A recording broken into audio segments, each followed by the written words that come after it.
Life-changing mindset rules from the book The Mindsets. I only encourage you to watch this video if you either feel low or you feel growth or intelligence fix that growth is not possible for you, or you feel like failure is tag, or you like is related with thinking in your life, your career, your studies, your relationships, your goals. If you want to improve that, if you want to see how things are actually advancing, and if you want to see what's the real reality in terms of people's minds and what is the good mindset, or you just want to feel that aha moment in your life, then I must say that you must read that book, or at least watch this video to know what this book is about, because this book is leaving me so chills and I've only read half of it and I'm already excited to make a video about it. Like, this book Mindset by Carol Dweck is talking about reality, your self capability, and future. Okay, and these three things are depicted through life-changing examples. Dweck like gives so many good research examples from her own life story, examples from other professors, and everything. Like, shows you patterns in human thinking and what is wrong and what is right and what should be right can be assessed by your own self by reading the observations. It's not a boring book. It's this book is going to open your mind. This book is going to give you a new perspective, and I'm saying it without claim, without evidences, but I hope this video will act as a good evidence. But this book is so crazy for it. There are many principles. I'll try to cover them in a matter of time. We believe, well, a lot of the people believe, the book's writer also maybe believes, that fixed mindset stands in the way of development and change, right? The growth mindset is a starting point for change. We didn't realize this. We kind of believe that, right? That fixed mindset stands in our own development. People don't even like to realize this, right? But people need to decide for themselves where their efforts towards change would be most valuable. This is an excerpt from the book. So here's you, okay? Now you want to change. Change towards what? Ask this question. Okay, your brain, what? Like, of your brain, what? Which? Emotion, thinking, psychology, productivity, efficiency, anything related to your brain, emotional intelligence, any. Okay, now let's take a deeper dive. That is leading you to self-assessment. You need to know how to self-assess yourself, where you're at. Reading this book will allow you to do that.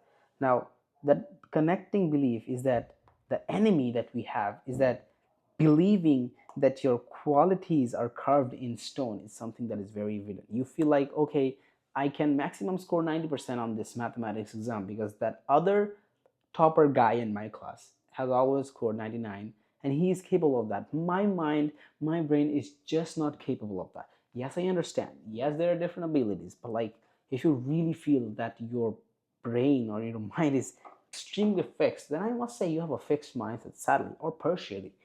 Creates like this fixed mindset creates an urgency to prove yourself over and over. You try to prove yourself, so yes I can, yes I can, yes I can. It's just this fight of trying to do better on this exam next time, way too much, to the fact that you are actually trying to prove yourself rather than trying to do good on that exam, if that makes sense, right? Now let me relate back. So you must ask yourself, what matters most to you now? Is it career, intelligence, relation, dreams? I feel like for me it's more about happiness, because happiness is about everything. If you're not happy, there's no point in having relationships, career, relation, dreams, whatever, money, whatever it is. That comes to emotional intelligence that I'm trying to build. And it's so intense that once you start understanding the laws on it, you'll feel, okay, I needed that.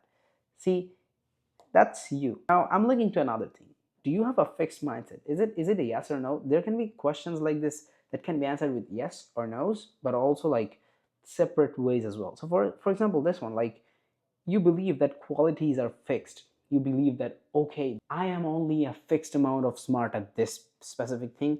I believe that I cannot get better. This is my maximum threshold. Well, that is kind of a fixed mindset. You never know. You never know how much you can improve. You just focus on, oh, I believe that, because you never even know the other people who is smarter than you, well, not smarter, like who is doing better than you don't know how much struggle he went through. And I'm not saying, oh, you have the same opportunities available, and you'll have the same learning time for that other guy. No, you might take time, a little bit more time to learn. Does it mean you're dumber, less smarter? No. You know why? Because he may have resources, he may have other understandings prior to it that is causing him to have this unfair advantage. It's not an unfair advantage. For example, he may have other resources. There are so many things that really depict the rates of learning.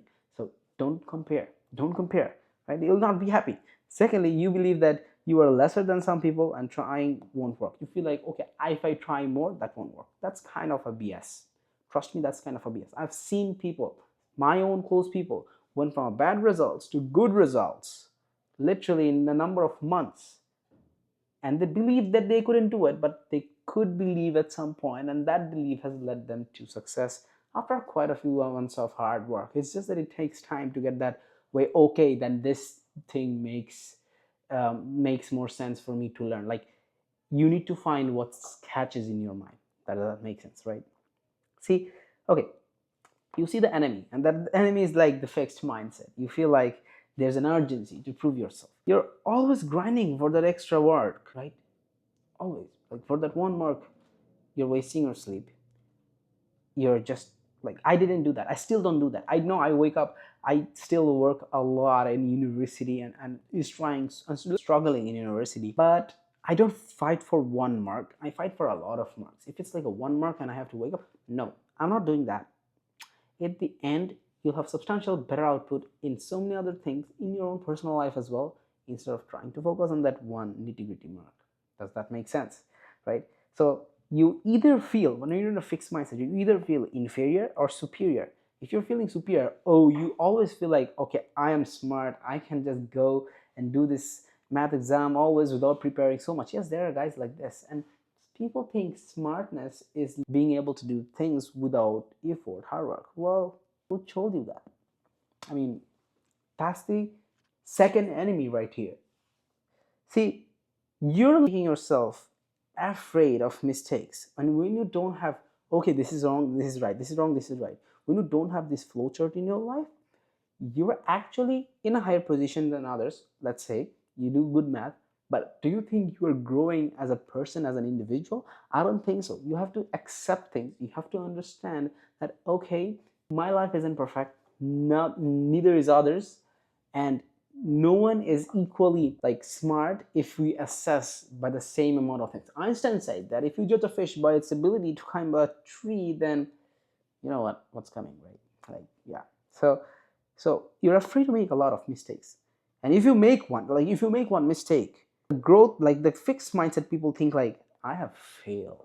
Oh damn, I failed. Oh my god, my life's done. Holy moly. And that leads to you wasting your day, and then you get less productive, and then you never grow. I mean, you do the better test, you do the next test, okay, but do you think you really like grow?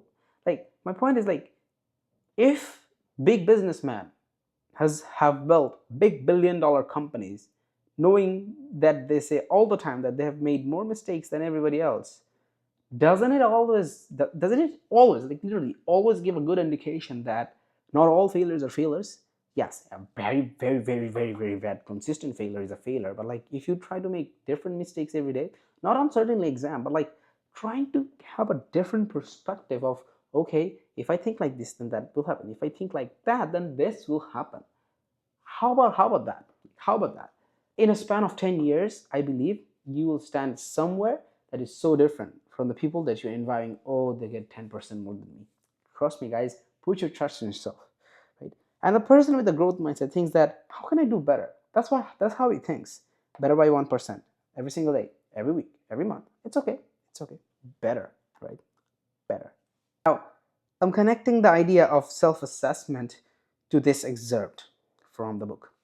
So, which mindset do you have? The book says, right? Answer these questions about intelligence. Read each statement and decide whether you mostly agree with it or disagree with it. Your intelligence is something very basic about you that you can't change very much. You can learn new things, but you can't really change how intelligent you are. No matter how much intelligence you have, you can always change it quite a bit. You can always substantially change how intelligent you are. So if you're in this spectrum, like spectrum of 1 and 2, you kind of have a fixed mindset. If you feel like intelligence is very basic and you can't really change. Whereas if you kind of feel like 3 and 4 by reading this statement, you're kind of in the growth mindset. Now, even if you're in 1 and 2 mindset, it's okay. It's okay. You're in this video. I also felt like fixed mindset a lot of the times in the book as well. It's okay. That's why we're here, right? And like literally reading this book will literally like automatically help your brain adjust to that fixed mindset, adjust to that life automatically. If you really believe that, the belief comes first, right? See, this is a very good self-assessment tool. I felt like that. And once it's done, you can now focus on what to change now. That's the main thing of the video, right? Or else of the book, right? We're having a conversation here. Now, it's you. Change occurs through seeing examples, right? That's the biggest thing. If you give your brain a lot of examples, your brain will start to act in that way, right? Exactly. So this is the book, The Mindset. This book has several reality-based research that's going to open your minds, which is needed for your brain. It has contradiction to your thinking, to your stupid thinking, to my stupid thinking. And you so see growth in business, relationships, friendships, academics by literally real research examples. All of these sectors in life, relationships, academics, business, more sectors in life as well, is in this book, which makes it a very universal book for a lot of lost people. Well, not lost people, people who are trying to be better, right? So the problem lies in society. I personally believe that. And I think society compels us to a fixed mindset, 100%. And they give us like over positive labels, like you're smart when we are growing up, right? You think that's good, right? Well, okay, that may be good for a bit of time. But like, if it's like that, you kind of feel like, okay, I'm smart. That means I don't need to give effort. And I should automatically do good with very less effort. That means I'm smart. I used to feel like that at a time, but that my camera ran out of charge. But anyways, so as I was saying, that society gives us over positive labels. You're intelligent, haha, the intelligent guy, by born intelligent, stuff like that. Listen, this is something that is very common and very wrong. This is something that deteriorates people from being able to work hard. And I cannot explain more until you read this book, because literally like it just creates this effect of you feeling like, oh, I'm so smart, and if I need to work hard, then I'm not smart. I'm a hard worker. And I don't know what's that supposed to be. Okay, so as I was saying, so the problem with society, I can link to an excerpt, and that is from the book. It says there's a research. We gave each student, like there was a research, they gave like each student a set of 10 fairly difficult problems from a non-verbal IQ test, okay? And after the test, they praised both groups different ways. The first group, they praised for the students for their ability, saying they're smart, they're good, which they are. I don't have any problems with it, but they're explicitly glorifying that sector. And they praised the second group for their effort, okay? Now, what's really the outcome from this research, you know? So in contrast, they later on found that when students were praised for effort, 90% of them wanted the challenging new task that they wanted. And in the end, you know what happened? Like the students who were praised for their effort, 90% of them wanted to deal with more challenging stuff than the ones who were praised with their abilities. They literally slacked off at the end of a new task, and every time that any new task was given to them, they were like, oh, I know I'm expert. They're like, they don't feel like they need to do it because they don't feel like there's something that you can gain from it, and they're not in the growth mindset. Whereas the people who were praised for their effort, they wanted to come and literally participate in the job. And in the end, they're the ones who were benefited in many different ways, and the benefits results are more clearly depicted in the book. The sun is shining so bright today, but anyways, last day I was recording, now it's another day. Anyways, so also over negative labels affect people as well. Over positive is not good, over negative is not good. The praise should be for your honest work as well as your willingness to learn, not like, oh, you were born with something. So if people is not born with one eye, do you say to them, you don't have an eye? That's rude, right? And if people are born with a very, very good extraordinary thing, you just don't like compliment them in a sense that they're like, it just creates this weird thing. If people are beautiful, call them beautiful. That's nice. But what I'm trying to say is that it's backed by research that if you try to say him, oh, he's intelligent from a growing stage, that guy, that child is not gonna be a hard worker. He is gonna be probably, but he needs to, like, re-understand himself of what goes on. Because I've seen a lot of people, lot of people who get crazy anxious when they know that, oh, I have to work hard for this. They don't want to work hard. They feel like they're smart. They're the winners of the world. Well, in reality, it's not it, right? So here's an excerpt. The author says that I was once a math whiz. In high school, I got a 99 in algebra, 99 in geometry, 99 in trigonometry, and I was on the math team. I scored up there with the boys on the Air Force test of visual spatial ability. Then she got into another class. Then I got a Mr. Hellman, a teacher who didn't believe girls could do math. See, biasness. My grades declined. And due to negative labels, her grades declined. And I never took math again. Now she's a very, very high level psychological professor and book writer. But what I'm saying is that she agreed with Mr. Hellman, but she never thought it applied to her. But like, the idea of agreeing has created this bad grade or bad feeling of many other girls. Everyone knows that negative labels are bad. So you think this would be a short section? So what it means is that the book talks about negative labels for several pages now. It's way bad than we even think of. And over positive labels, also bad. This is what the book teaches. Now, as I was talking about contributing to success, is that what is this idea of working hard, or like at least trying to work kind of hard, if not hard, right? So there's this quote like, if you have to work at something, you must not be good at it. They add, things come easily to people who are true geniuses. This is one of the most bullshit advice that I've seen ever. See, here's this illustration. Someone was saying, oh, you do all of this? And then he's like, I thought you were smart. Then he goes off. My point is, if you work at something, you're gonna be better at something. If you put 1,000 hours towards something special, no one can stop you. And no one can stop you. I 100% assure you that. So I don't know what's up with people. Anyways, so people with a growth mindset, however, believe something very different. For them, even geniuses have to work hard for their achievements. And what's so heroic?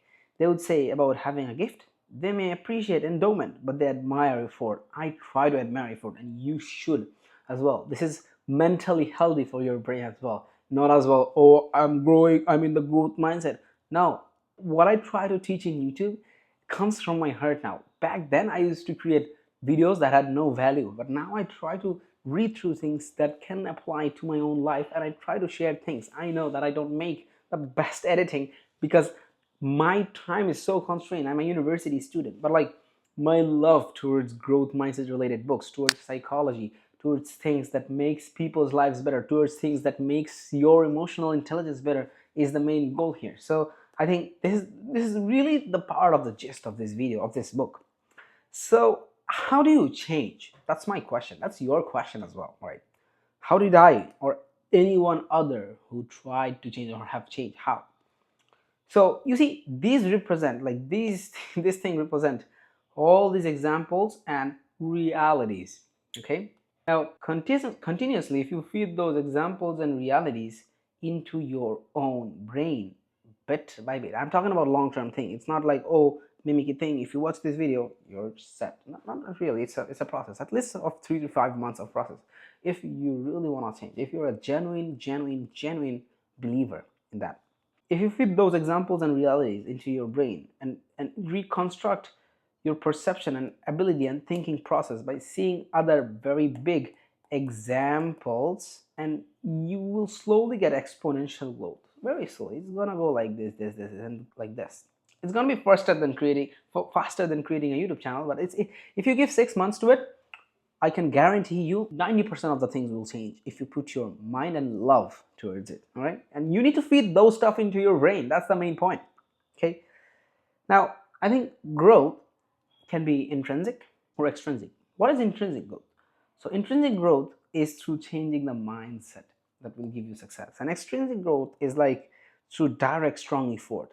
These two things are most important. That's something that I came up, well, it may be here, but like The book kind of focuses on this, but not explicitly. And I think intrinsic and extrinsic motivation exists, but intrinsic and extrinsic growth also exists. And that should lead you to different level perceptional ability in life, in professional, in career, in studies, in anything that you can mention about as a character. And I think growth is stopped by fake rules inside your mind that, oh, it has to be hard for it to count as a hard work. Oh, if I'm not good at it, that means I'm not good at it. If I have to work hard, then I'm not smart. These are the fake rules in your brain. Eliminate those fake rules. Societal expectations, the wrong norms, the ideas that you think those are, it's literally fake, 100% fake. By not thinking the other side of the story. If you think like, oh, he doesn't work hard and he gets good, no, that's fake. Because like last summer he worked 4 months straight for a topic that you were not doing, but you were probably doing something else productive as well, but you are being assessed by the thing that he did and by the thing that you did not do. That's kind of not fair. Does that make sense? Because I spent my time making videos in my summer, and there's this other guy who spent his time making programming projects and whatever that is. And now if I compare myself to him, I'm going to be number in terms of programming, but did I spend time onto it? No. So the moment you compare, ask yourself, are we in the same grounds of comparison, right? By not thinking the other side of the story, as I said, by not trying, and by not believing in direct effort always beats talent. And to fix all of these, you need time for your brain to finally feed your brain the proper food. The idea is to feed your brain the proper food, and this food is this book. Read this book, you'll have a clear understanding of what food do you need to input into your brain. Follow for more and hopefully watch my next video. Till then, bye bye guys.